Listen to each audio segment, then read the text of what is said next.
आज किलानापुर में भैया को बंद कर संगीत व्यासपीठ पर विराजमान परम आदरणीय देवव्रत जी महाराज, हमारे सभी श्रद्धेय वरिष्ठ जन, सभी माताएं, महाराज जी के साथ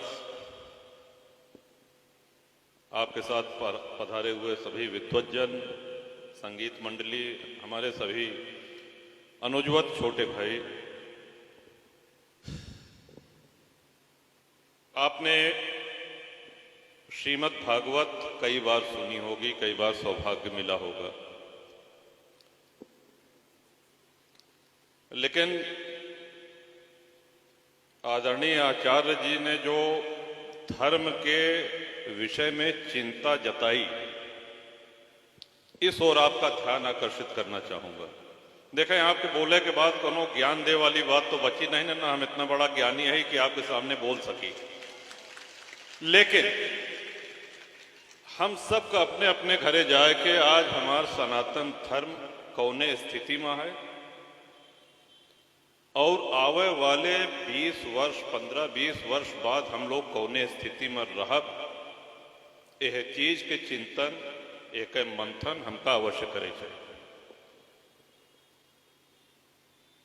हमको आजादी कब मिली सभी लोग जानते हैं, 15 अगस्त 26 जनवरी को गणतंत्र हुआ। विश्व का सबसे बड़ा लोकतंत्र है। बड़ा अच्छा महाराज जी ने कहा कि भाई ये देश ही नहीं है, ये हमारी माता, क्यों ही नहीं कहा कि हम जापान माता जा रहे हैं, अमेरिका माता जा रहे हैं, कहां से आ रहे हैं, हम इंग्लैंड माता से आ रहे हैं। मां की श्रेणी में अपने राष्ट्र को रखा है और विश्व का सबसे बड़ा लोकतंत्र है, परमाणु शक्ति संपन्न राष्ट्र है। विश्व के बहुत गिने चुने राष्ट्र परमाणु शक्ति संपन्न राष्ट्र हैं। चीन के बाद सबसे बड़ी सेना है। जल थल वायु बहुत भारी तादाद में, और इसके अलावा अर्धसैनिक बल, बीएसएफ, सीआरपीएफ, तमाम आईटीबीपी, सीआईएसएफ। आप कल्पना करिए, हम किसी दूसरे देश से नहीं हारे हैं। 16 जनवरी 1990 धर्म के आधार पर, हिंदू होने के कारण, एक रात के अंदर कश्मीर से 5 लाख हिंदुओं को विस्थापित कर दिया गया। एक भी समाचार चैनल नहीं बोला, एक भी राजनीतिक दल नहीं बोला, और बड़े खेद के साथ कहना पड़ रहा है कि बहुत बड़े बड़े धर्माचार्य भी इस विषय में मौन रहे। हमको इसकी चिंतन करने की आवश्यकता है। आजकल एक फिल्म आई है, बड़ी चर्चा का विषय बना है, आप लोगों ने भी नाम सुना होगा, द कश्मीर फाइल्स।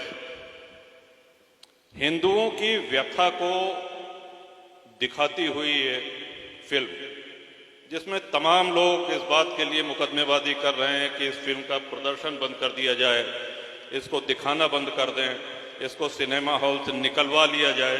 क्यों? क्योंकि हमारे ऊपर, हिंदू समाज के ऊपर जो बीता, वो फिल्म उसकी एक जीती जागती कहानी है, वो सच्चाई बताती है, और सच्चाई से बहुत से लोगों को दिक्कत होती है। विश्व में अनेक सभ्यताएं हैं, अनेक संस्कृतियां हैं, लेकिन हमारे लिए ये बहुत सौभाग्य और गर्व का विषय है कि सबसे पुरानी संस्कृति और जीवित संस्कृति हम इसलिए कहते हैं कि आज से 5000 वर्ष पूर्व, 10,000 वर्ष पूर्व, शिशु के जन्म से लेकर के उसके अंतिम संस्कार तक जो जो रीतियां अपनाई जाती थी, जो जो कर्मकांड होते थे, आज भी वही जीवित है। ये जो हम लोग धोती कुर्ता पहनते हैं या माताएं धोती पहनती हैं, थोड़ा बहुत पहनने के तरीके में अंतर हो सकता है, लेकिन जो महाराज कह रहे हैं कि सतयुग से लेकर के, त्रेता से लेकर के द्वापर होते हुए और कलयुग तक यही परिवेश तो है। संतों के ऊपर जो भगवा वस्त्र शोभायमान होता है, ये भगवा वस्त्र आज का है। कहते हैं जब धरती पर पहली बार सूर्योदय हुआ था तब भगवा ध्वज ने जन्म लिया था। और ये भगवा ध्वज हमारी श्रद्धा का प्रतीक है। ये चारों एक जीवित संस्कृति है हमारी। लेकिन क्या जीवित संस्कृति को जीवित रखने के लिए हमारा कोई अपना दायित्व बनता है कि नहीं, कि सब आचार्य गणों को जिम्मेदारी दे दी गई है? हम अपने घर में अपने बच्चों से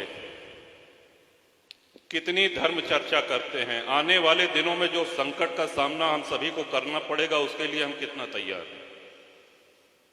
हम बहुत अच्छे शिक्षित हैं, ईश्वर की कृपा से घर में सब नौकरी कर रहे हैं, खाते पीते घर के हैं, ईश्वर ने किसी चीज की कमी नहीं रखी है, अच्छी बात है। लेकिन हम अपने धर्म, अपने संस्कृति के प्रति कितने निष्ठावान हैं? और हम क्या, आज संचार के माध्यम आप देखें कितने बढ़ गए हैं। पहले जो टेलीफोन हुआ करता था, अब तो हर हाथ में टेलीफोन है, बल्कि हर हाथ में एक मूवी कैमरा कह लीजिए या इंटरनेट कह लीजिए, सब कुछ है। पहले आपको किसी विषय को पता लगाने के लिए लाइब्रेरी से किताब लेनी पड़ती थी या ढूंढना पड़ता था। आज तो आप गूगल पे जाइए और तुरंत आपकी शंका का समाधान या आप जो जानकारी चाह रहे हैं वो जानकारी आपको उपलब्ध हो जाएगी। इस जानकारी में आप किस दिशा की ओर अपने दिमाग को मोड़ रहे हैं, खासतौर से हम अपने अनुजों से कहना चाहेंगे।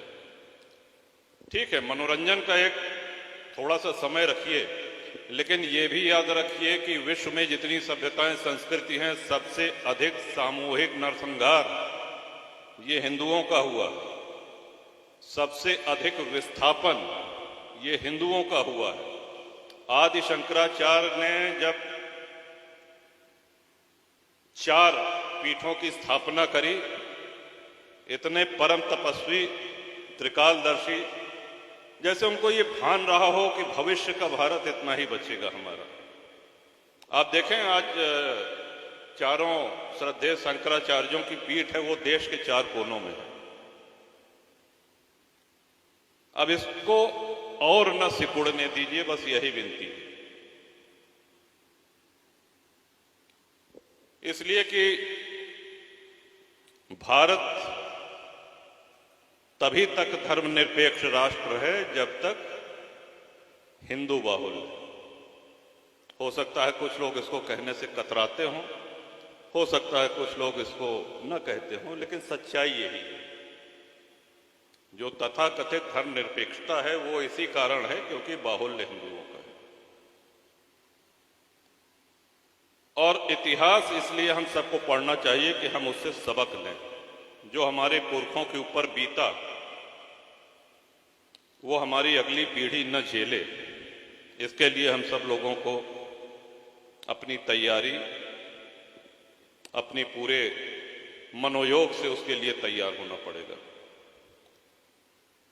परिवार का विघटन हो रहा है। आप देखें कितने प्रेम से पहले एक आंगन में चारपाई पड़ती थी, पूरा घर परिवार हंसते खेलते रहता था। कहीं न कहीं ऐसा नहीं लगता है आपको कि जैसे शिक्षा बढ़ी, विज्ञान आया, वैसे वैसे हमारी बुद्धि भी संकुचित होती गई, भाई भाई के साथ नहीं रह सक रहा है, घर में अगर 2 बहुएं हैं तो उनको बंटवारा चाहिए, ये विडंबना है। और मनोरंजन के साधन आए। पहले क्या था कि दादा दादी, नाना नानी धर्म विषयक कथा कहानी सुनाते थे। आज किसी को मोबाइल से फुर्सत नहीं है। आप जो माताएं बैठी हैं स्वयं सोचें कि जितना धर्म के त्योहारों के विषय में और तीज त्योहारों के विषय में जितनी आपको जानकारी है, क्या अगली पीढ़ी को उतनी जानकारी है? और नहीं है तो इसके दोषी कौन है? दोषी हम सिखा क्या रहे हैं अपने बच्चों को? ठीक है, जीविकोपार्जन के लिए जैसा कि आचार्य जी ने कहा, आज के समय में अंग्रेजी जानना अच्छी बात है और कहीं न कहीं वो आपकी नौकरी में, आपके भविष्य के लिए वो सहायक भी बनेगी अंग्रेजी का ज्ञान। लेकिन हमारे दिमाग में ये भ्रम हो जाए कि साहब अंग्रेजी हिंदी से बेहतर है, या हमको विकसित दिखने के लिए हिंदी छोड़ के हम अंग्रेजी बोलना शुरू कर दें, इस हीन भावना से हमको ऊपर आना पड़ेगा। जो भी हमारा स्वदेशी है, जो भी सनातनी है, वही श्रेष्ठ है। इस दृढ़ भावना के साथ हम सभी लोगों को आगे होना पड़ेगा। और जहां तक प्रभु की बात है, आप देखें, भगवान श्री राम राजपाट छोड़ दें, संपत्ति छोड़ दें, वनवास चला गए, आभूषण उतार दें, बलकल वस्त्र धारण कर लें, लेकिन धनुष बाण छोड़े का? धनुष बाण का है बरे ले? अरे भगवान श्री राम की बात जाने दीजिए, हनुमान जी महाराज का लहराते रहे बताओ, और वही गदा से कई जने का सुधार है। अगर गदा न हो, हमारा आशय आप समझ गए होंगे, शास्त्र के साथ शस्त्र, दुरुपयोग नहीं, आत्मरक्षा के लिए, अपनी संस्कृति, अपनी सभ्यता की रक्षा के लिए। ये हमारे वेदों में, हमारे धर्मशास्त्रों में कहा गया है। और ईश्वर ने जो निराकार हैं, वो नराकार होकर के उन्होंने इसका उदाहरण प्रस्तुत किया है। भ्रिकुटी विलास सृष्टि लय होई, जितनी देर में हम लोग पलकें झपकते हैं, उतनी देर में सृष्टियों का प्रलय और निर्माण करने में सक्षम प्रभु, उनको अवतार लेना क्यों पड़ा? भक्तों के हित में?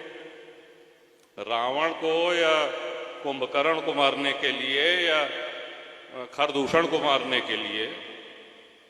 क्या ये आवश्यक था कि भगवान आते? उनके तो भ्रिकुटी विलास सृष्टि लय हुई, लेकिन आकर के उन्होंने आने वाले युगों में सनातनियों की पीढ़ियां उनके उस मर्यादा पुरुषोत्तम रूप का चिंतन करें और अपनी मुक्ति का मार्ग प्रशस्त करें, इसलिए उन्होंने आकर के अवतार लिया। भगवान श्री राम ने, भगवान श्री कृष्ण ने लीलाएं करी, हमको सन्मार्ग दिखाया। और जैसा कि हम हमेशा कहते हैं कि ये सौभाग्य बहुत कम दिन मिलता है। आचार्य जी आए हैं, आज 9वां दिन है कि 7वां दिन? 7वां दिन, और आज विश्राम है।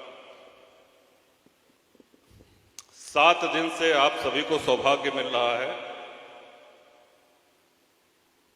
कथामृत पान का, यानी कि 7 दिन से आप बता रहे हैं कि आपकी जीवन शैली, आप अपना जीवन कैसे जिए। और आज आपकी विदाई होगी और हम लोग पूरा भूल जाए, ऐसे तो कोनो लाभ ना हो ना। वैद्य बहुत अच्छे हैं, रोगी गए, रोगी ने अपनी नब्ज दिखाई, वैद्य ने नब्ज देखी, पित्त बात कफ ये सब देखने के बाद उन्होंने जब औषधि दी, तो औषधि का पान करने पे ही तो लाभ होगा।